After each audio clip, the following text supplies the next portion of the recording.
वंदे मातरम साथियों। साथियों, कुंभ मेले के बारे में एक जानकारी जो मैं देना चाहता हूँ वो ये कि जैसे जिन लोगों को कुंभ नहीं जाना है या जिन लोगों को कुंभ वो चाहते हैं कि दूसरे लोग ना जाएँ, वो वीडियो बना रहे हैं जिसमें पीके मूवी के गानों को पीछे लगा के भगवान कहाँ है तू? ऐसे गाने बैकग्राउंड म्यूज़िक के तौर पे लगाकर वो वीडियो दिखाकर लोगों को कह रहे हैं कि मत जाओ। वहीं दूसरी ओर सरकार के द्वारा जो है कई वीडियोज़ और गाने बनाए गए हैं जिसमें चलो कुंभ चलें, इस प्रकार के वीडियो के द्वारा वहाँ आने की प्रेरणा दी जा रही है। मैं ये कहता हूँ कि यदि आपको कुंभ में आपकी श्रद्धा है जाने की तो आप जो है कुंभ में जाइए। आपको नहीं जाना है तो आप मत जाइए। कोई आपको आह्वान करेगा तो आप जाएँगे और कोई आपको कन्विंस कर देगा कि नहीं जाना चाहिए तो नहीं जाएँगे। तो ये मूर्खता भरा काम मत करिए। क्योंकि क्या है कि जिस प्रकार से ये जो भीड़ जो तंत्र चल गया है हर जगह पर, चाहे आप चार धाम ले लो। जब चार धाम की यात्रा शुरू होती है तब भी ऐसी मारामारी होती है। ये कुंभ हुआ है तो ही ऐसी मारामारी हो रही है। राजनीतिक पार्टियों ने अपनी ब्रांडिंग के लिए इसको जो है अपना फ़ोटो लगा लगा कर उन्होंने कुंभ को जो है इतना बड़ा और 144 वर्ष में पहली बार आने वाला ऐसा कुछ बोलकर उन्होंने गलत है सही है वो छोड़ दीजिए, लेकिन ऐसा बोलकर जो है वहाँ सबको आने के लिए प्रेरित कर दिया है। तो ये जो भीड़ तंत्र है वो इतने, ऐसा लगता है कि इतने उन्होंने पाप कमा लिए हैं कि उनको लगता है कि कुंभ में जाकर धो ही डालेंगे पाप।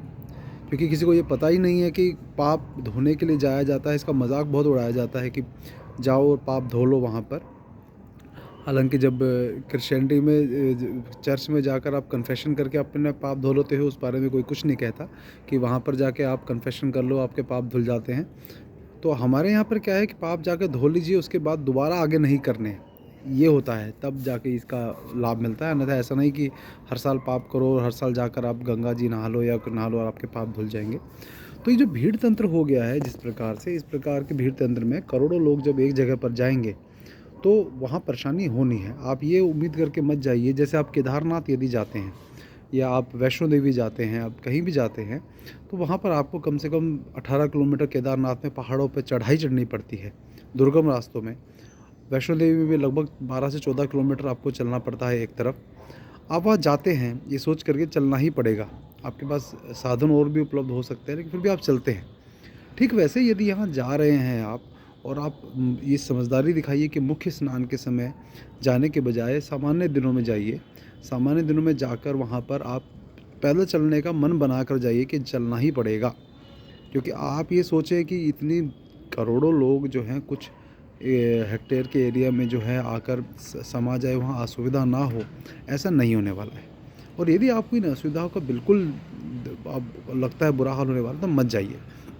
क्योंकि इस वजह से क्या है कि वहाँ पर जो एक इसका आध्यात्मिक महत्व है, इस कुंभ मेले का, किसी भी कुंभ मेले का आध्यात्मिक महत्व जो होता है, वहाँ जाके मन को शांति आपको मिलनी चाहिए। वहाँ आप किसी प्रकार की पूजा अर्चना कर पाएँ। लेकिन जिस प्रकार के भयावह दृश्य आ रहे हैं कि लोग ठसाठस एक दूसरे के मतलब चल भी नहीं पा रहे हैं, आगे बढ़ नहीं पा रहे हैं, पीछे नहीं हट पा रहे हैं।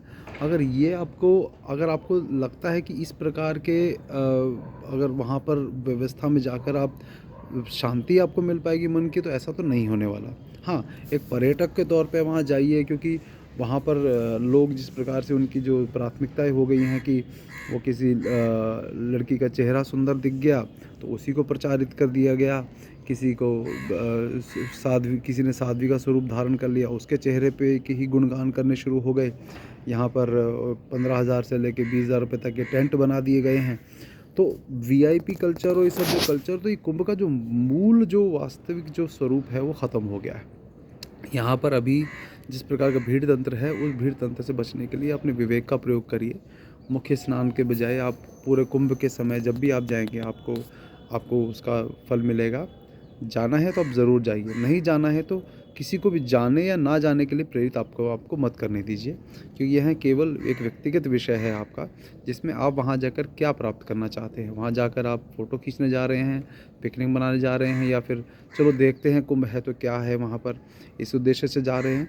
तो मुझे लगता है कि ये हमें अपने उद्देश्य समझना पड़ेगा, तो हमारी इसकी सार्थकता होगी। नहीं तो जिस प्रकार से कुंभ के बाद लोग सीधा या तो अयोध्या जा रहे हैं, चित्रकूट जा रहे हैं, या फिर आपका बनारस जा रहे हैं, काशी जा रहे हैं, वहाँ की गलियाँ भी जाम हुई पड़ी हैं।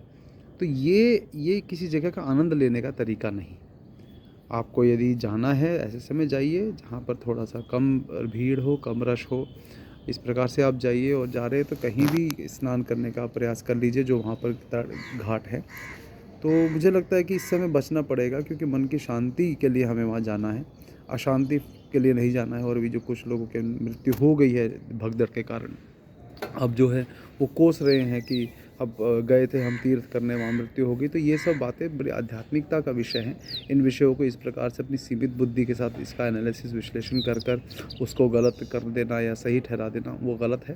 तो जो ऊपरी तौर पर जो लोग केवल वहाँ पिकनिक की तरह मनाने जा रहे हैं या भीड़ तंत्र के कारण जा रहे हैं, क्योंकि जिस प्रकार से प्रशासन इसमें इन्वॉल्व हुआ है हमेशा से, और मैं कहता हूँ लाखों सालों से, हज़ारों सालों से कुंभ मेला लगता आया है। मुझे नहीं लगता कि ये केवल सरकारें ही इसको कर की वजह से हो रहा है, ऐसा नहीं है। हाँ, आज कितने बड़ी संख्या में लोग वहाँ जाते हैं, इसकी व्यवस्था के लिए सब करना पड़ता है, तो वो कर रहे हैं अच्छे से। लेकिन आप लोग भी ये एक्सपेक्ट करके मत जाइए कि वहाँ जाएँगे तो आपको इतने करोड़ों लोगों में असुविधा नहीं होगी, होगी ज़रूर। लेकिन किसी के कन्विंस करने पर कुंभ को बुरा भला या कुंभ के बारे में किसी प्रकार के अपशब्द निकालना या कुंभ के विषय में मन में कुछ नकारात्मक भाव मत लेकर आइए। उसमें आपको ही पाप लगेगा, इसकी कोई आवश्यकता नहीं है, नहीं जाना है। आप अपने नज़दीकी जो है गंगा घाट पे चले जाइए, जहाँ भी आप रहते हैं उसके पास पे जहाँ भी गंगा जी वहाँ जा सकते हैं, किसी भी नदी में स्नान आप कर लीजिए।